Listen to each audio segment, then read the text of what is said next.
Hi guys, അടുത്തത് നമ്മൾ metabolic acidosis with normal anion gap. അത് നോർമൽ ആനിയോൺ ഗ്യാപ്പ് എത്ര? 8 to 12.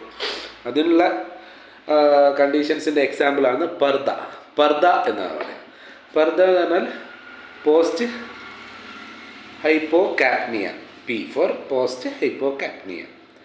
U for ureter diverticular disorders. R for renal tubular acidosis. D for diarrhoea. A for ammonium chloride. അപ്പം പർദാൻ്റെ full form എന്താ?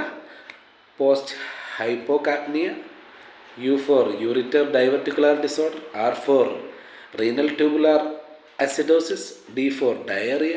A for auto immune. Okay, ഇനി എന്ന് പറഞ്ഞാൽ നമ്മൾ blood transfusion എന്തൊക്കെയാണ് സംഭവിക്കുക? മെറ്റബോളിക് ആൽക്കലോസിസ് ഉണ്ടാവും. കാരണം എന്തുകൊണ്ടാ? സിട്രേറ്റ് ടോക്സിസിറ്റി കാരണം. പിന്നെ നമ്മൾ ഹൈപ്പർ വെൻറ്റിലേറ്റിംഗ് ആണെങ്കിൽ അത് കാർബൺ ഡൈ ഓക്സൈഡ് കുറയ്ക്കും.